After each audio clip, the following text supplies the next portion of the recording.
Hey everyone, it's Fitz with the Daily Delivery. Hope you are doing well. I am doing fantastic. Well, we're going to continue to talk about conference realignment, Big 12 expansion, until this topic calms down. And I don't think it's going to do that anytime soon. Even if the Big 12 makes a move and invites 6 Pac-12 teams, as it's being rumored to do, that will cause a ripple effect through college football and college athletics, and where that lands, we're not sure. All eyes are kind of on what the Big 12 is about to do, and also turning towards the ACC and how it's intending to protect itself.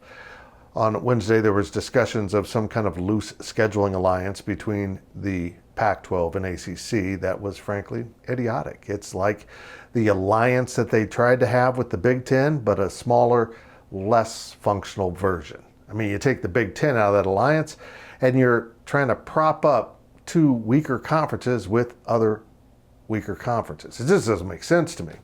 And also, it doesn't make sense to have an 18-team conference. It's going to cause a lot of scheduling problems in a lot of sports. But we're really concerned about football here. And if you did 3 6-team pods, you could play 5 games each season in your pod and then 2 schools from each of the other 2 pods to get you to 9. But that would cause some really interesting issues. For example, Colorado, in all likelihood, would have to be pulled out of the Western pod and put in with Kansas State and Kansas and Iowa State, and honestly, probably Cincinnati and West Virginia.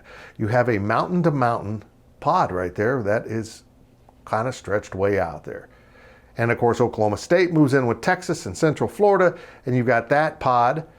And all of a sudden, Oklahoma State's hardly playing its former Big 8 foes, maybe 2 a year. It doesn't really work that well. So maybe you just abandon pods. That's right, I said abandon pods. I know it goes against my basic core philosophy, and just assign annual rivals that you play, maybe 3 of them, and then you have 6 other games. Smart people can figure this out, but 18 does get to be a little bit cumbersome. It gets a little bit more challenging to see opponents on a regular basis. It does get a little tougher to kind of knit regional rivalries together on an annual basis because you've spread yourself out so far.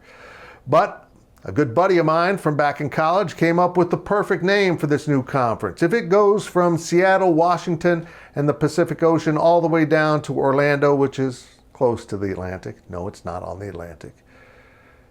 His name for the conference should be, and I love this more than anything else I've heard, the Surf and Turf. Go big, Surf and Turf. We'll be back with more discussion of a topic that will never go away, probably.